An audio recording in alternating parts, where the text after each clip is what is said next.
Hey, everybody, and welcome back to Two Hairy Guys Versus. My name is Mark. With me, as always, is Mr. John Panucci. Say hi, John. Hey, everybody, welcome back. If you're keeping count, this is 2 weeks in a row. On video. So, this is frightening. I just realized, of course, I'm looking at you and not my camera, so my apologies. Yeah, that's the thing I'm trying to work with, too. I know better. I've been doing this for like a good long time. I know better. That's true. And it's funny because the camera's like right. It's like you, camera, you, camera. See, that's exactly what I have set up because you're here. And then the camera's right here. I was entranced by that new countdown I'm playing with here on this is restream.io for anyone who's curious. So as we play with these platforms, which is interesting because it's actually a split American. It's a Ukrainian American company. Hence why I'm very happy to put up the support Ukraine border and all that kind of stuff. But yeah, it's like, oh, it's a new countdown. I was honestly, it was just the fact I was looking for a 30-second countdown. I'm like, that's the first one I saw, so I just hit it. Hey. But I was entranced by the beautiful music and the beautiful visuals, and then you get calming. Yeah, it was calming and tranquil. And then we showed up. And then it's like, you hear about those people that are walking down the train tracks, listening to their music too loud in their headphones, and just whack, they get hit. Kick of the train. That's what this was this morning. So. A big hairy. Wait, oh my God! Can we say a big hairy train on? I think we can. I think we can say that. Yeah, this is not rated for kids. We're all right. I don't know that that's fallen into the vernacular of street vocab. So all right. So before we jump into the topic, and we do have a topic this week, and and these photos are going to be germane to this. You have that new job we talked about at. Yes. The one and only Paisey Park. You sent me some things here, and I want you to explain.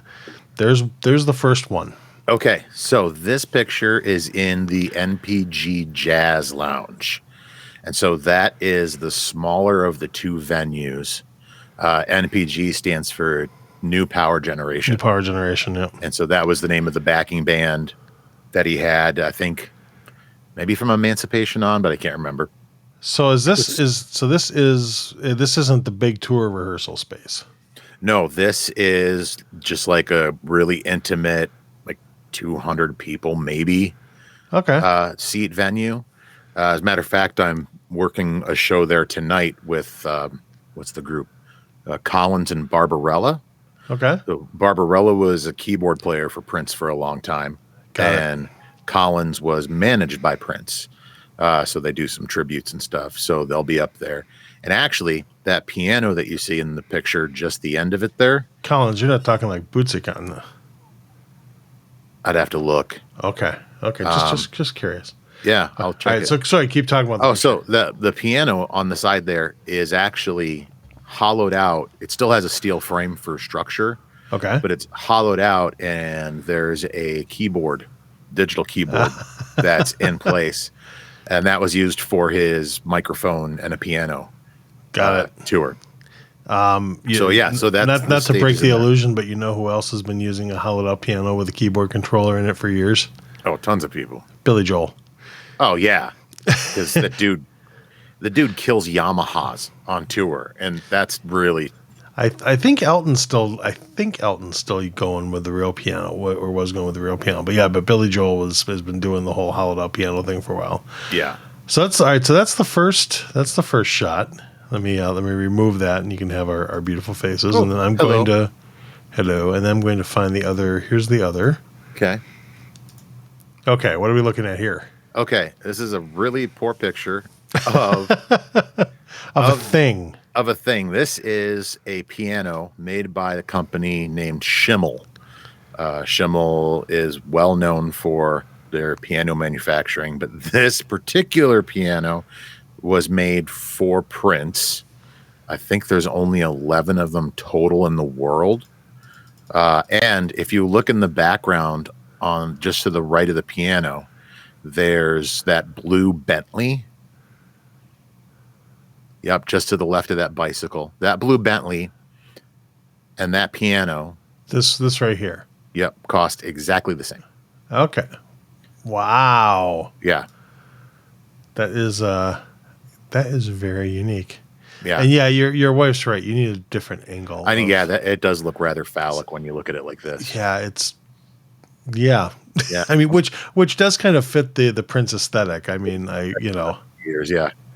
Yeah, I mean, the guy's got a song called "Sexy Mother," whatter. So has an album called Love Sexy. So there is that. All right, so that's awesome. I expect more. I expect more of these as long as you don't get fired for For no, them. there's a couple spots you're allowed to take pictures when you're on the tour. And the phallic piano is one of them. The phallic piano is one of them. It's the phallic piano. That's what I'm making known as. Honestly, if you have, I'm not just doing this because I work there. If you've been to Paisey Park for a tour, go again, because in the 2 weeks I've been there, that room alone, which is the main studio, and actually, if you watch, I would say this is the actual tour rehearsal space, isn't it?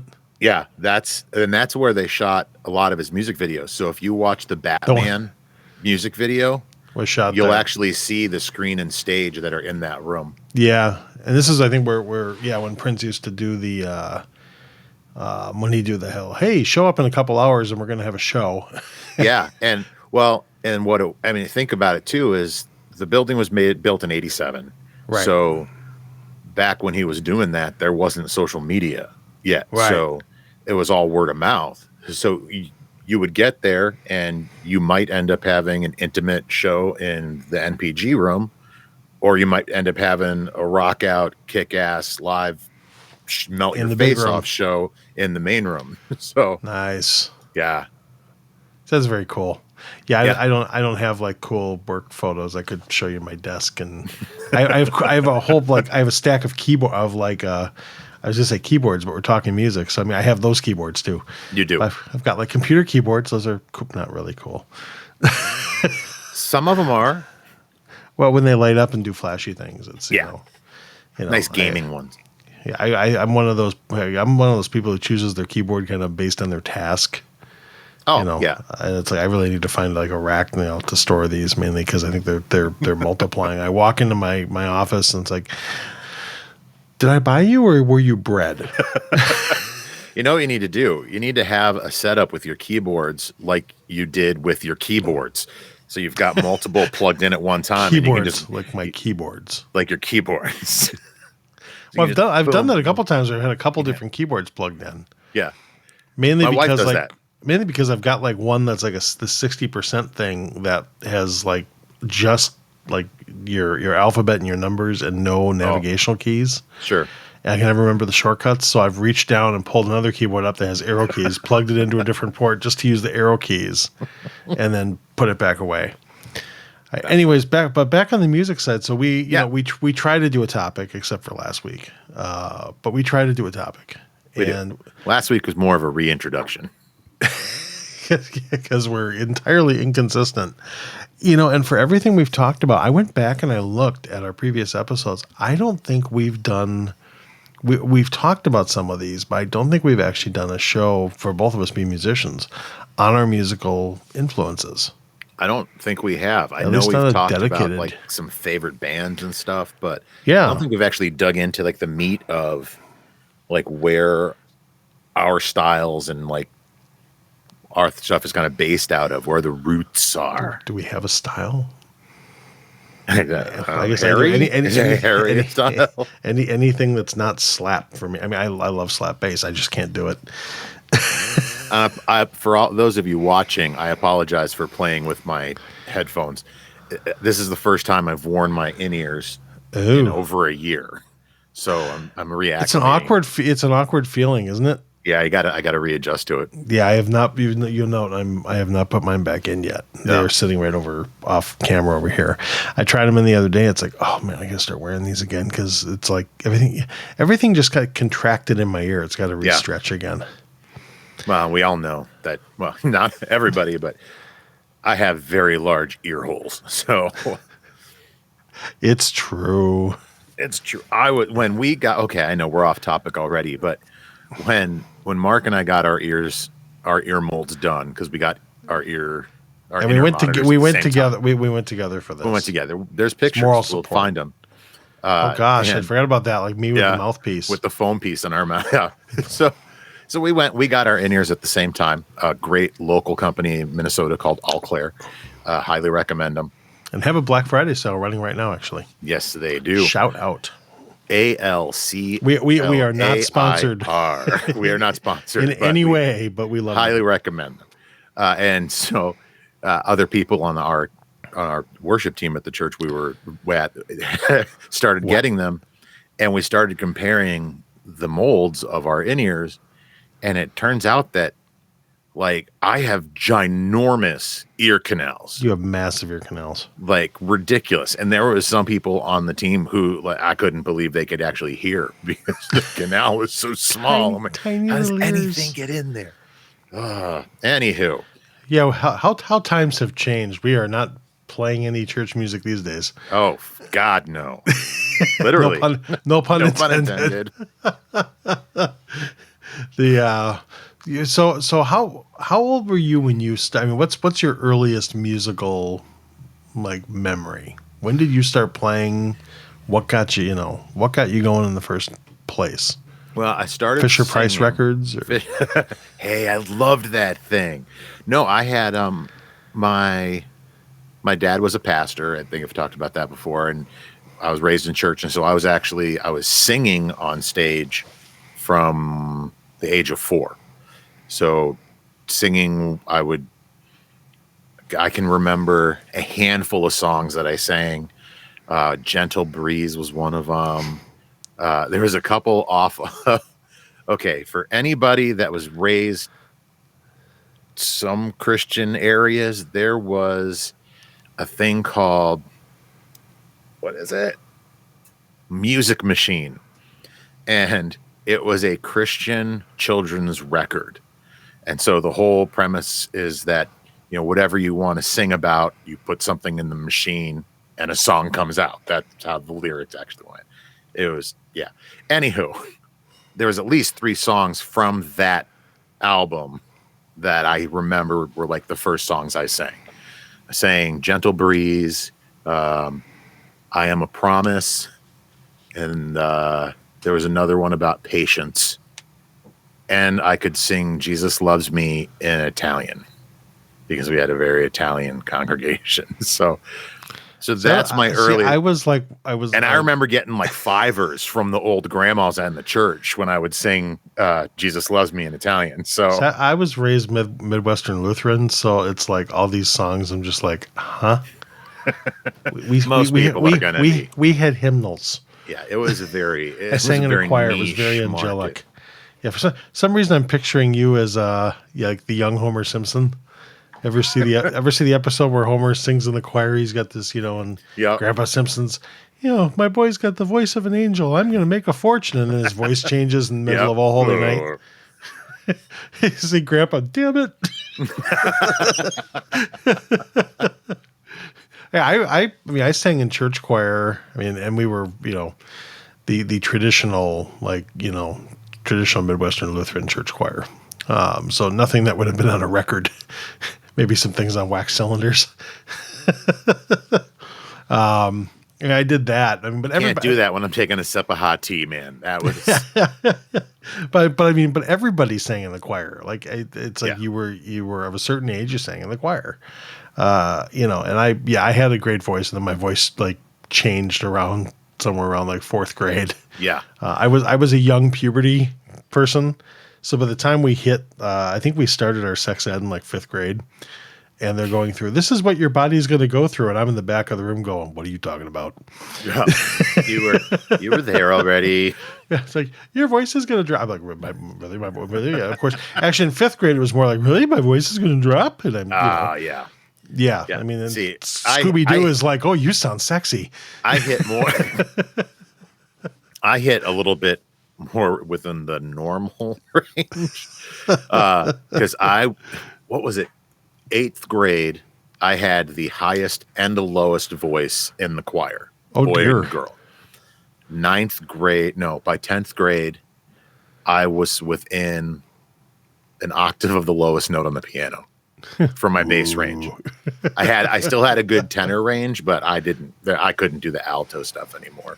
That's why I went for instruments, because once the voice changed, that was the end of that. Yep. I mean, there's pictures of me. You know, my mother, my mom can't carry a tune in a bucket. Okay. So I mean, yeah, it should. To be fair, not that she's ever. I mean, first she'd have to figure out how to watch a video. So I'm not overly. You're I'm not not in overly. trouble, no. Yeah, I'm not overly concerned about this. Well, in my house, But she'll admit it. I mean, she'll admit it. So I'm not. Yeah, concerned. Sure. Yeah, your house was musical. Well, yeah, my dad was a pastor, so my mom was a piano player, and we all sang. My brother, we would go to churches and sing Southern gospel songs. Okay. For quite a few years, the four of us, and then when my brother went off to college, then it was just the three of us. But yeah, singing all the time. Didn't pick up an instrument until 9th grade. Oh yeah. Okay, so I'm very different there. Yeah. So I had there are drummed photos before then, but nothing else. Every kid drums. Yeah, on drums or on just everything else. On drums. Okay. That was Not the one. well, but I was one instrument I was never allowed to touch because my mother. Which is funny because I've got my sense of rhythm. I like to think is very very good, and of course my mother's like, you're never playing drums. Those things are too loud. There are photos of me with a little like electronic keyboard. I think at about age 3. Also holding a guitar, which I was really funny because the guitar is bigger than I am. Did not learn guitar because nobody in the family. I don't know why I had a guitar as a kid because nobody in the family knew how to play guitar. I think that was kind of a common thing though, because I didn't have. My brother had a random guitar. He never played. It was way out of tune, straight, busted strings. Yeah. Ended up like being like sitting on the floor and under clothes, and somebody stepped on it and broke it. And yeah, I don't think. No, it wasn't me. I think this got sold at a rummage sale for like a quarter, but it's probably some other kid that's posed with it since then. But yeah, I did the choir thing, and then 5th grade I went and I played trumpet and did the school band. And it's funny. I was talking about this with Sarah, with my wife, the other day, because I dove so hard into the classical world, being a music major going into college, that I felt like I missed out on a lot. And which is rough because it's like going through the 90s. I mean, the 90s had some cool stuff going on. Yeah. I mean, it was we had Nirvana, we had Pearl Jam. We're all in that, starting up in that era. That was our high school. Yeah. Well, and I think you and I are very similar in that aspect because my music up until involved Jesus. Yeah, it was all Christian music outside of Billy Joel was the only secular artist I owned, and that was because my brother owned the tapes and left them for me when he went to Bible college. Were your musical listening things they're curated by your parents? No, not really. If it was Christian music, they didn't balk at anything that I brought home. And I wasn't in the 90s. There was an influx of decent artistry within the Christian music industry, both on a mainstream and on a underground level. So, I mean, this is when... If I could pull a Spock and raise my eyebrow at you right now, I would. Well, this is when... So you start doing it down with the DC Talk, I'm going to throw something through the screen. No. But this is when DC Talk switched from down to the DC Talk to Jesus Freak, when the record label said, okay, we're going to bring in Brian Eno to produce and make your you album mainstream. And make you mainstream. And so this was during that time. So there was a bigger opening for underground Christian music. So I didn't really have any desire to listen to the secular music that was on the radio. Okay. And a lot of my friends listened to country music, and that just made me want to vomit. So it still does to this day. Yeah, absolutely. Yeah. Anytime I've been asked to sing country songs in weddings, I go a little bit. It's just no. For me, the one genre other than the classical and trumpet stuff I got into, and it was probably more because as a neighborhood, right, you tend to get into what your group is into. I mean, you were hanging out with churchy people, and I was so not. So I mean, I've heard talked stories. Well, yeah, I've talked before. Just a bottle of cream de mint at age 14. What are you talking about? But I've talked before, I think in a previous podcast about that Masters of Metal tape that introduced me to Rush. Right. Yeah. I mean, so there's that, but it was more. I mean, Rush was massive, and I'll get to, Getty and all that in a little bit here. But the one genre that was, after I got past my parents, listening to oldies, and they were, well, more on that in a second. Yeah, this is going to be therapy. Be a 4-part. This is therapy for me because all right, you know what? Fine. We're going to start with the parents thing because we all end up listening to whatever our parents are listening to because you ended up listening to churchy music. And my parents listen, my parents are boomers, and it's both of them born in 48. And, I don't know that my mother listens to music these days. My dad, I think my dad's the one that probably had the bigger record collection. And, and of course, they were, coming of age, right? Being born in 48, they were teenagers in the 60s. Yeah. And when it finally clicked with me, I'm like, hey, this is cool. This is a great era. And I went back and I'm thinking as I got older, I'm like the Stones and all these other things. No. They were the Beach Boys, and not the good Beach Boys, like when Brian Wilson really started taking the good drugs. Yeah.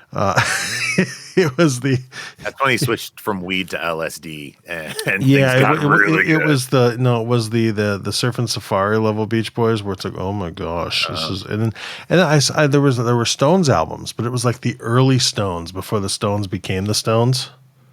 Yeah. And it's like where it's like a lot of covers, and it sounds like, and covers of songs, like folk song almost type things. Oh, sure. Yeah. And I'm like pre, all the Stones stuff that we know and love. Like when you hear the early Beatles stuff, and it sounds like more of an Elvis impersonation. Yeah. The Beatles got interesting and then they broke up. They're early. I mean, I can respect some of it. I mean, it's, don't get me wrong, like Paul McCartney and Bruce Springsteen doing Saw Her Standing There is live is freaking awesome. Yeah. Yes. But the early Beatles stuff, I Want to Hold Your Hand, it does nothing for me. And so, I mean, my parents listened to all the, they're in the 60s listening to guys who were dressed like they were like in the 50s. Yeah. Seriously, it's like, it's the bad part of the Back to the Future era. So it's like, I couldn't look to my parents for like musical, and it's like, seriously, child of the 60s and 70s. And it's like Stones, Black Sabbath. You got all these, Crowd Rush kicked in the, the late 60s, early 70s. Nah, none of that. Find a Deadhead, be a Garcia fan. Beach Boys, Peter, Paul, and Mary. The Carpenters. Yeah, I've got, Yeah. They even managed to have bad Elvis. Yeah, that takes work to get bad Elvis. Wow. Yeah, I don't even know what that looks like. I think they got into all these guys like pre-drugs. Sure. It's like a lot of these guys got interesting after their drug. I mean, yeah. I say that, because Elvis died. I mean, I guess, but but yeah, I mean, the Beach Boys and the Beatles got interesting when they flipped over to the good stuff. Yeah. So I mean, I couldn't look to the parents for motivation. So I mean, you tend to get into what your friends are into, and we all became metalheads. You're gonna love this. So I mean, we're listening to and this is like the 80s were like prime era for thrash metal. So like, like the peak of like Megadeth and Metallica, and Slayer and all those bands. Yep. And, I remember, of course, the metalheads have like, you used to have, remember the jean jackets with all the patches on them? Oh yeah. Yeah. But we were suburban kids. We had members only jackets with patches on them. Oh my God. Oh, if nothing screams loser. Yeah. Your head looked like it was just about to bounce off the mic at that one. But yes, I mean, that was the one thing other than me was like the metal and the hard. I mean, nowadays hard rock. Sure. I tried Motley Crue and Poison, and all that. Never did. I mean, you're a guitar player. I mean, there's great guitar playing in those bands. I know it, and again, I was raised in what I was raised in, and even when I could, like, there was Christian thrash bands Tourniquet is probably one of the best known ones. Yeah. I remember Tourniquet. Bride. There's a lot of sevens, lots of bands with sevens in the name. So, I mean, there were options, and they were decent for what they were, but it was just never. And I think, okay. Tourniquet was all right. Tourniquet wasn't bad. I actually can play a couple of their songs. Those were the only metal songs that I learned were a couple Tourniquet ones. And actually, if you think back to a couple sound checks, you might actually remember me playing it a few times for sound check at church. I used to play Rush. So I mean, I had an array depending on what guitar I had. It would either be, let's say I would do Blur, song number 2. Is it? Da-da-da-da-da. I would do that one. I'd bust out some Matthews every once in a while. You busted out Matthews more than every once in a while. Yeah, you might have made it a weekly or. Yeah, there's an acoustic. It was probably Dave Matthews coming. It was definitely Dave. It was an acoustic. Yes. But I was always entrenched in harmonies growing up. So as soon as I could sing and I could start to pick out harmonies, my mom would start teaching me harmony parts. So I remember in 5th grade, and where I grew up in Ohio, we had an amazing music program. And in 5th grade, whatever we were doing, it wasn't anything we were practicing. We were just singing a song, and I started harmonizing just out of habit. And the teacher had me come down and like do an example in front of everybody of harmonization. And because it was always a part of the music we listened to, Southern gospel especially. I grew up listening to the Gaither vocal band, and during the period where Michael English was with them, pre The Affair and all of that, I listened to a lot of Gaither vocal band, and their harmonies were always amazing. And so I think for me, like when it came to the metal music, I needed the vocal quality to be something that could resonate with me, and I just couldn't resonate with stuff like Tourniquet. And so no Slayer. No Slayer. No Slayer. No, it was never. It was guitar harmony. I mean, in some of the groups. Well, yeah, and it's things that I've learned to appreciate since. But back then, it was all about the angelic voices. Yeah, I mean, to be fair, I mean, I was playing trumpet and a little keyboard in those days. You know, I had yet to pick up a bass. Thanks, Mom, for being the anti-rock band person. See, I could have been a rock star, but no. I could have been too. But I was coming out of suburban Milwaukee. The chances of being a rock star were pretty freaking slim. And we had a few, we had a few of the, the local bands like Bodines and Violent Femmes and stuff like that. But I came in to Minneapolis. I came local-ish. In the end of the when music was really big here in the Twin Cities and bands were coming out. Big resurgence lately. Granted, we're just older. Yeah. But I will say the music scene here is rebounding like pretty huge. And all right, not to derail too much further, but there are so many Minnesota bands. I mean, obviously everyone knows Prince. That's the the running gag, right? What's the what was the thing on Parks and Rec where Ben Wyatt was Adam Scott's character was talking about like how to deal with his parents who were Minnesotan.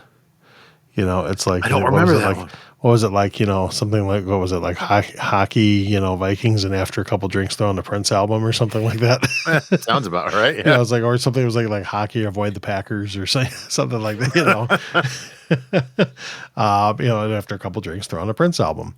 But I mean, you look at the roots of what we've got from Minnesota music, Prince being the big one, but also I mean, you can't forget Bob Dylan. Yep. And his ties to Duluth. Loved by many, hated by everybody in his hometown. One of the best songwriters on the planet. Singing is an acquired taste. I agree. So many of the good songwriters like that. Yeah. But I mean, it's very. I mean, it's rare to get like Prince, where you've got somebody who could do everything.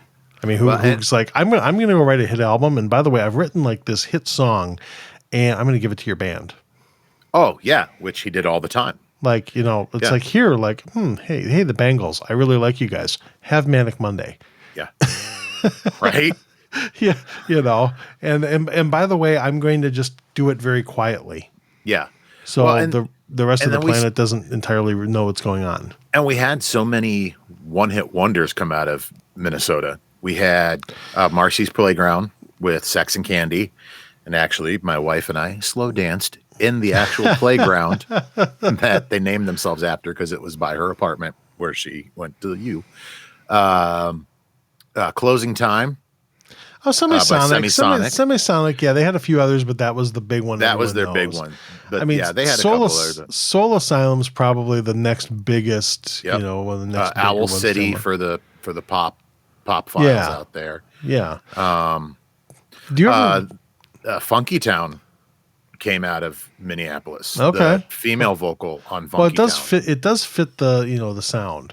Yeah. I mean, and I think that's an important distinction, though. I mean, there's the artists who were born and bred here, or at least, started their, like Lizzo, for example, was not, going current here. Right. Lizzo was not born here, but Lizzo kicked off her music career here. Yeah. In Minnesota. And it's cool to see that resurgence, right? Because we still have First Ave, we still have these the Armory, we've Mill City these Nights, right? We've got these amazing venues here. Oh, incredible! Really Dakota Jazz Club, where Prince actually used to do pop-up shows. Just yeah, I mean, we've got these great venues and these legendary clubs. I mean, for me, like getting to mix in the main room as a sound engineer at First Ave. I mean, just walk in, it's like, okay, you go backstage and it's like every artist ever has, everyone's seen the star wall outside First Ave, but of course, you go back in the dressing room and people have, the artists have signed things back there.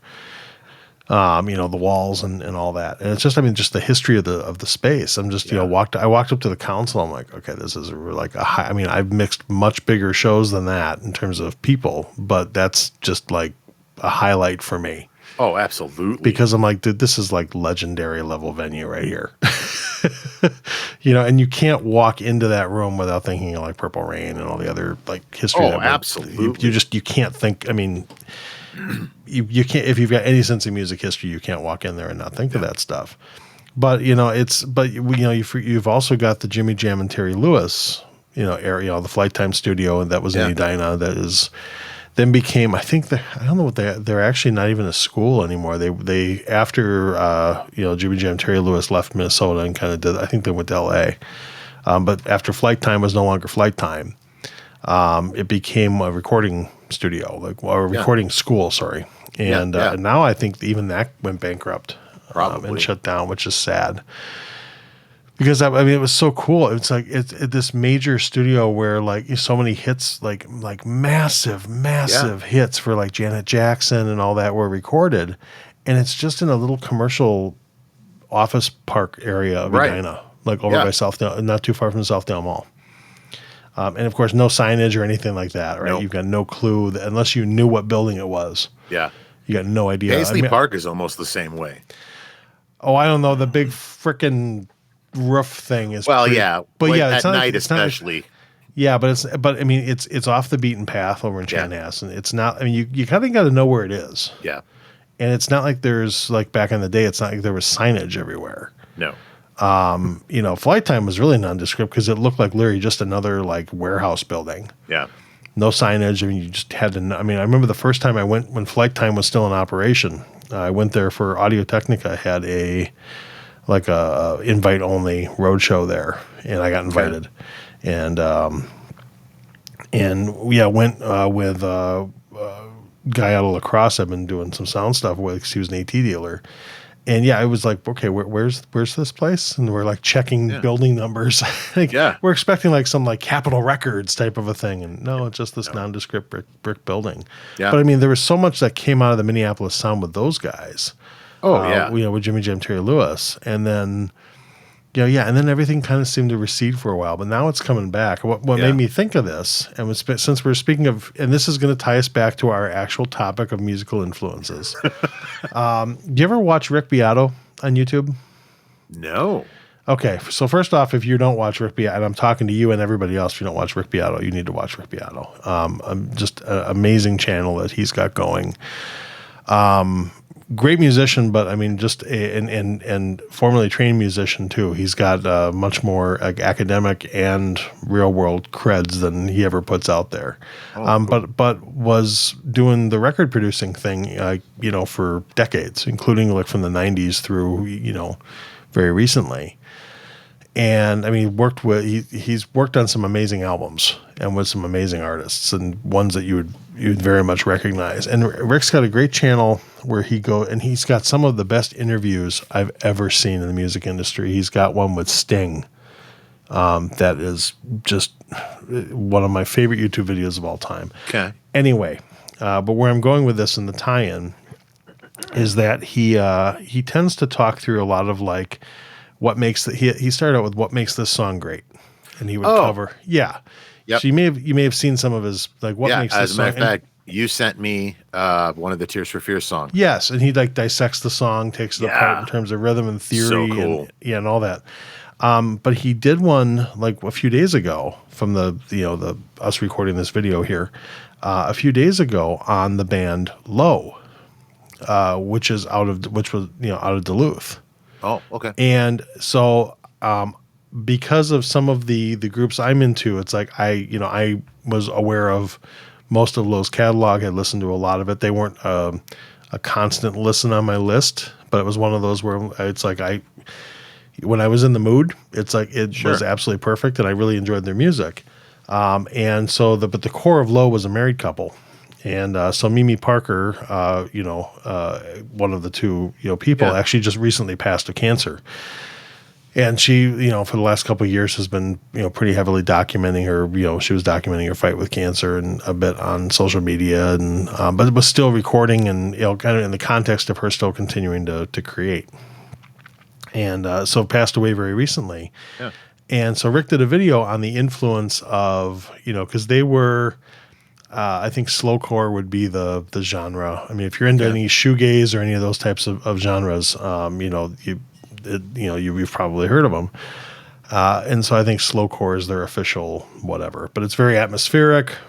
You like harmonies, so if you haven't listened to Low's catalog, you need to go listen to Low's catalog because harmonies were huge, especially very kind of ethereal and dissonant harmonies were a huge part of their sound. But typical to like shoegaze-ish music. Okay. Lots of effects, right? I mean, there's almost a sound design element to a lot of that stuff. Ooh. Yeah, you'd very much be into this. But Rick did a video on them, and it was first off, it's very cool to see somebody of his stature bringing a more obscure, Minnesota artist, right, and elevating to that level because I'm sure that increase the listening to their catalog, which is great. But, Robert Plant actually did, I mean, of all people, I mean, to talk about like influence, Robert, I mean, this is not a band out of the Twin Cities. This is a band out of Duluth, right? This is not a, like, they never list themselves as a Twin Cities band. They are out of, proud of being Duluth. Good for them. Right? I mean, and Duluth's got their own like music scene, right? We can talk Trampled by Turtles and all, but I mean, Robert frickin' Plant did a tribute to her after he'd heard the news on his social media. And it's like, I mean, talk about influence, right? I mean, for a band that, that was, they were, I don't want to say cultish. That's not the right, necessarily word for a band that, for an underground band. Yeah. I guess for lack of a better term, it really is for an underground band from Duluth, Minnesota to, have, be an influence for Robert Plant. Right. That's insane. It is. And but it also, I think, speaks a lot to, the quality of the creative scene in Minnesota, which is way cool.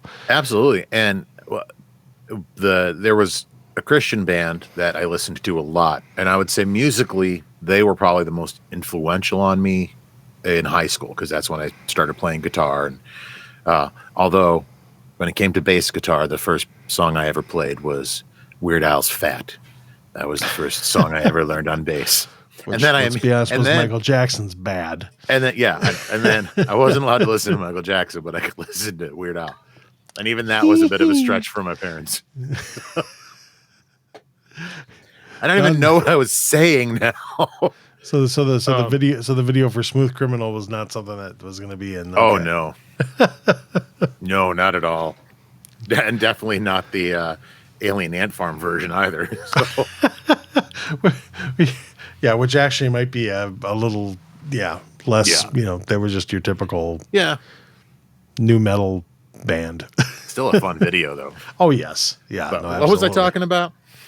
Christian band influence high school guitar. Yeah, it was PFR, which actually is a band came out of Minneapolis. Actually, won the Christian music tournament that I competed in with a couple different bands that I was in. I don't think I've ever heard, but then again, I wasn't running in those circles. Yeah. So they were PFR in the mid '90s was the biggest non-mainstream Christian group. So you had DC Talk that had made the mainstream break. Yeah. And then you had PFR. And so PFR's popularity within the Christian industry, Jars of Clay came out with their hit single in 95. I remember that. Flood. And they had huge mainstream in the Christian industry. They were opening for PFR. So, and PFR actually decided to break up when the record label was about to do what they did to DC Talk to them.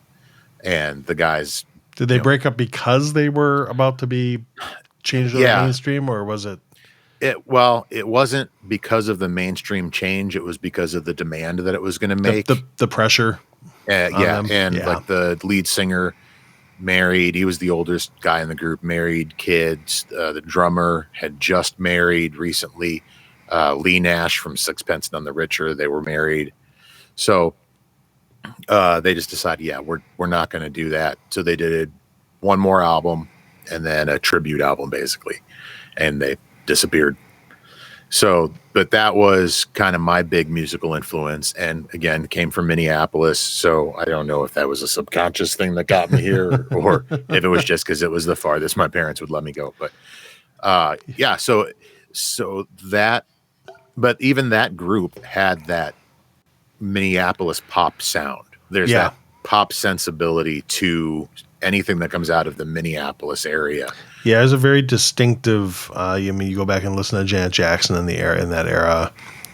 You listen to, of course, Prince, but Prince was really all over the place for genre, though. Absolutely. He was hard to pin down, and that was part of his awesomeness.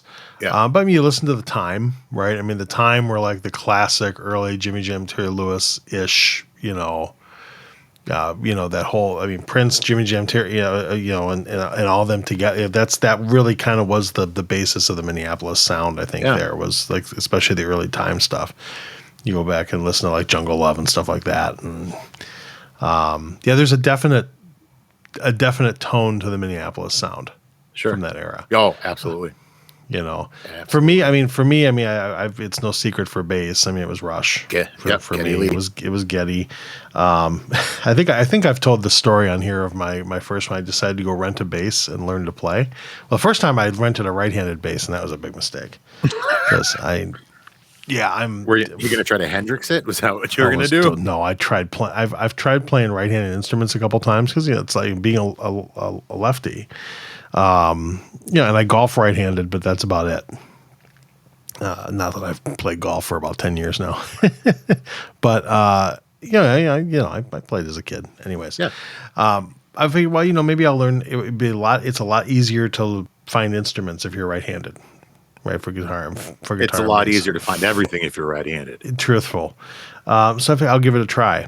Oh, it was a disaster. Just a frickin' disaster. I'm fumbling around like a drunken 14-year-old in Cream de Mint.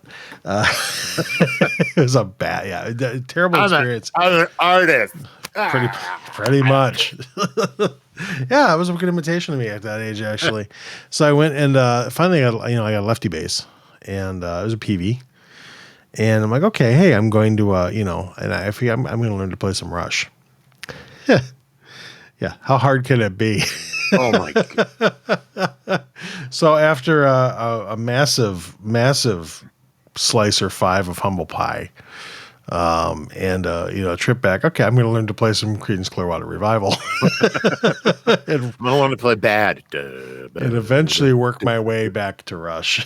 There you go. It's but that was a huge one for me. I mean, obviously that was like massive, and being it was funny because being the metalhead, you'd think it would have been more bass, but of course that was the era of in a lot of bands the bass sat in the background, or if you're Metallica on Justice for All, you actually turned the bass entirely off on the album as a practical joke and never put it back in. Never put it back in.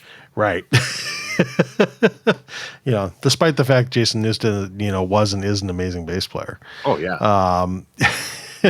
So I mean, it was, I don't know how I other than the fact that I loved Geddy's stuff, I don't know how else I fell into bass. I mean, keyboards, you got tons of influence. I mean, I can't play like, actual piano to save my life. I have an 88 key controller here under my desk for composing, right? And it's, the weighted key. I mean, I can schlock my way through a few songs, but I much more have it for the feel and the 88 keys of options when I'm composing than I do for the fact that I'm, a Steinway would be a waste on me. Sure. Yeah. That's why my keyboard is this big. Yeah. Don't get me wrong. I've got, reaching off to the side, like my little Native Instruments stuff. This actually, I think this might be the size of my first ever keyboard, which was a Casio SK1 sampler. Oh, that was fancy. I had a little Disney thing that took. Oh no, I had it. Yeah, I had a nice one. Yeah. No, this I keep this here, even though I've got the big, like, nice weighted, like, Studio Logic controller, like. I mean, and it's running through like nice like Motu like MIDI interfaces. Yeah. I mean, I'm very well set up in here, but I keep like stuff like this because I want the synth action at times. Yep. If I'm playing synth, I really don't want a weighted piano keyboard. No. But yeah, I'm never going to be a pianist. Yeah. I've long since accepted that Fur Elise was my peak. I see.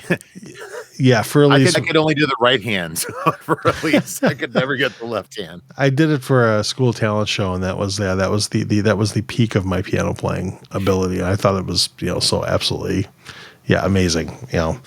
And then I met my wife.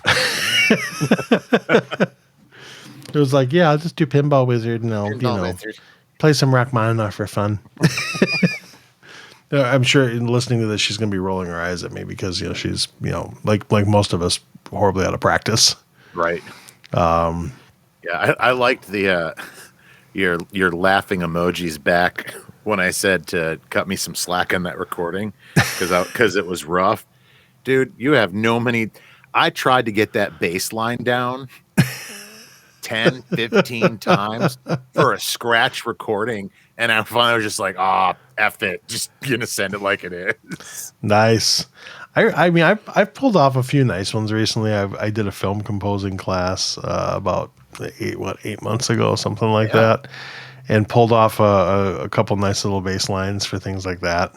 So I can still, even amidst COVID, I've at least managed to keep up where I can do that kind of stuff. I still can't, I can't slap, but maybe, I can blame my lack of slap ability on the pandemic. There you go. I've never been good at slap either. I suck at slap. I'm terrible at it. I think part of it's the fact I set my action on my bass way too high. Sure. I'm one of those like, high action sounds better. I mean, sorry, we can. You get rid of fret buzz. There's no buzz to it. My basses have no buzz. You get a much, it's a very, very good tone. But you definitely give up some playability or a lot of playability. James Jamerson, right? The god of bass, right? The famous Motown bass player. You want to hear like the genius of Jamerson, you go listen to first off, you go like research the Funk Brothers and watch Standing in the Shadows of Motown. But you go listen to Marvin Gaye's What's Going On. Oh yeah. Right. The epitome of James Jamerson's bass playing for me. Played with an action so high on his bass that other bass players said this thing's unplayable. I wish his bass hadn't been like lost to the ages, because I'm like, challenge accepted. Oh, dude. I love a high action on my bass, and it's like, I've always liked higher action on my electric. Just I don't like the fret buzz that I get with the lower action, and I kind of like working for it a little bit when I'm playing. I mean, I used to have 13 gauge flat wound on my garage. So yeah, and my PJ, my custom PJ bass I've got, with labella flats on it. Yeah, I mean, you work for it. Oh yeah. I mean, and I know, I've got, my good friend Sam, who's 100 times the bassist I would ever be. Has his very expensive Roscoe basses, and I mean, he can get every ounce out of them. And I think to me, I'm sure he'd argue with me about this, but to me, it feels like he sets his action like, how do you play this thing? It's like you just touch it, and it's like I would literally be nothing but clack. Yeah. But you hand him one of my basses, and you're like, what the hell are you doing with this thing? It's like, my hands. Yeah. It's like, I've argued with, finally, when I settled on Ted Vig here in town as my luthier over at Vig Guitars in St. Paul. One of the reasons I liked dealing with Ted is that when I'd have work done, or I'd need something reset up, I mean, I can do most of my own setups myself. But every now and again, it's like, okay, I'm going to have a pro setup done. It's like a car. You don't mind doing an oil change and the tire rotation yourself. Yeah, but every now and again, you want somebody to really delve in. But Ted was one of the few luthiers who didn't argue with me about how I like my action setup. I actually had an unnamed shop down in Savage that argued with me about my setup and proceeded to tell me that I wanted it set up too high. I'm like, don't you tell me how I want my bass set up. Yeah. I'm going to set it up lower. About your liking. It's right. I'm going to set it up lower. You'll like it better. I'm like, I assure you I won't. Yeah. I get it. you. I get it if you're doing the setup for just the instruments in the store. Like I actually, fine.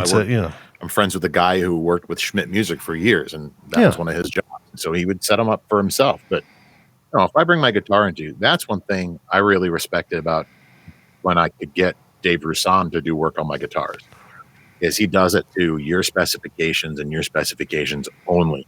He'll make recommendations, right? But if you don't want it, he's like, no, I get it. I mean, but this is Dave Roussan, who built Prince's Cloud guitar, who I think works on every single one of Brian Setzer's Gretches. I think he's rebuilding 2 of them right now in the midst of building.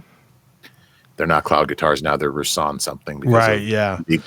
Well, I look at being a good tech like that is almost like being a good monitor engineer, and I think that's there's a difficulty there. I mean, for those of you who aren't in the industry here, so you've got when you have a concert, you have a front of house engineer, which is the person you see out in the middle of the crowd with a big giant soundboard. And it used to be a big giant. Now it's a little digital thing. Yeah. And now they're walking around the room with an iPad. Right. Yeah. But they're mixing what the crowd hears. So when the band is too freaking loud and it's killing your ears, that's the person you go yell at. Trust me, they'll love you. But then it's their favorite thing. Right. But then there's the monitor engineer, which, I mean, in a small club, it may be the same person, right? They may be doing it all from front of house. Yeah. But the monitor engineer stands off to the side of the stage, and they have an equally large console, or at least equally complex these days, if not more so.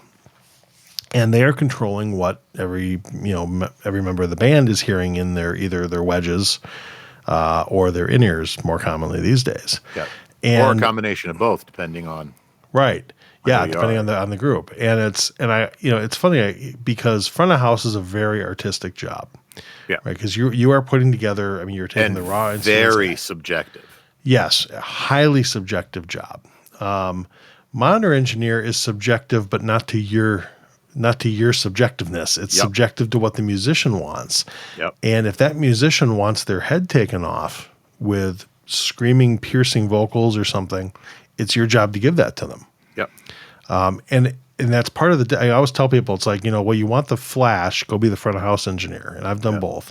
You want to be employed like constantly and always in demand, learn how to mix monitors really well. Yep. And it's tough for a lot of people because you have to check your ego at the door. It's not about what you want to hear. I mean, again, you can suggest things, but I mean, you really depending on the band, right? I mean, seriously, you're gonna tell Bono what should be in his ears. Of course you're not. It's the musician. Most of the pros have been doing this for years. They're gonna say, I want this. I mean, there are standards to kind of, okay, I'm going to put you on top, and everybody has wants their own monitor mix. Well, when I was in both of my bigger bands, I only ever had drums, my guitar, and my vocal, and by mix. That was it. Even at church, I would have you in on bass. That's just because you love me. Because I love you, and because depending on the drummer, I really needed you in my mix. There were a few times. Yeah. Do you still have that cowbell, by the way? I think I do. I don't know if that made the move from Chaska. That might have made its way back. Cowbell solo. That may have made its way back.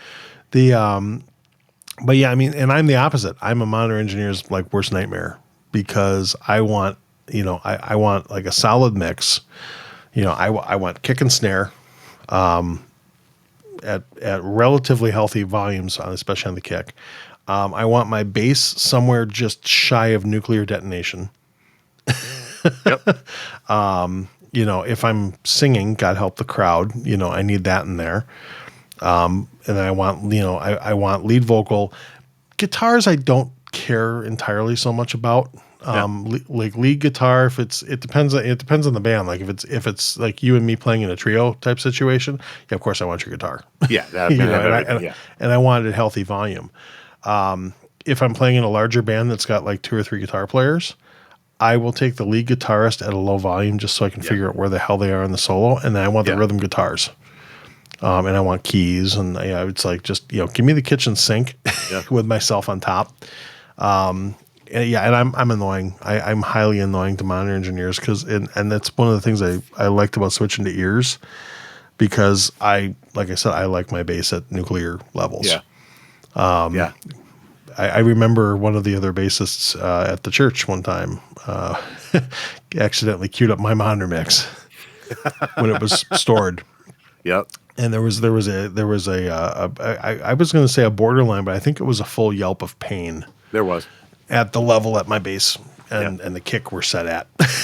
It's like, well, okay, this is why I run my pack for my wireless a lot lower. Because if you run that thing loud, it's like, Yeah, exactly. So it's good times. Circling back, it's been cool to see the Minneapolis scene start to come back. Yeah. A lot of that. I think a lot of the interest in recent years can be credited to Lizzo. Yeah. And there's a huge, why did Lizzo choose to start her career here? What was the... Yeah.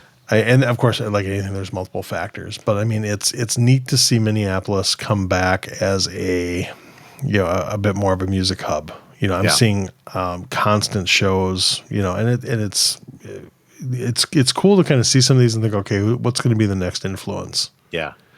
Out there. So, I mean, because you and I definitely had very different influences, ended up together.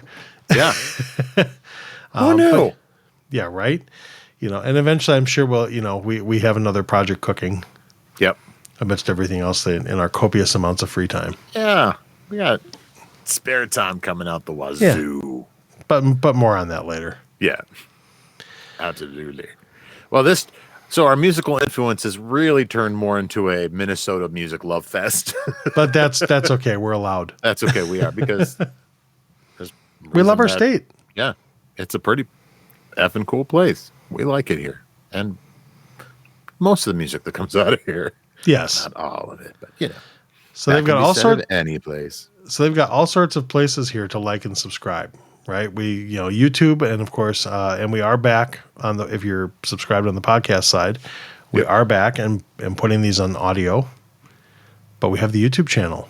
We also have Twitch, which I forgot last week. If you were watching us live on our Twitch one last week, it was, thank you for that. But I forgot to hit the button on Twitch, and I should know better because I'm a gamer and I stream on Twitch, entirely separate channel. I forgot to hit the button to archive. Oh. To archive our show. So I might rebroadcast the first one.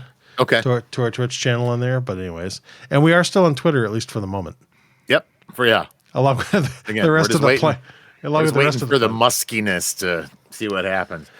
But yeah. Yeah, I heard somebody put, how did somebody put this? Said it's like being on the Titanic, and something like, what is it? Everybody's making fun of the iceberg and the iceberg is mad. I like that. That is true. But yeah, so for now, follow us on there. We're on Instagram too. We love hearing from you guys, and we would love topic ideas if there's something you want to hear us talk about. But in the meantime, we love you, and we look forward to having you hear us next time. And theme music will be coming back shortly.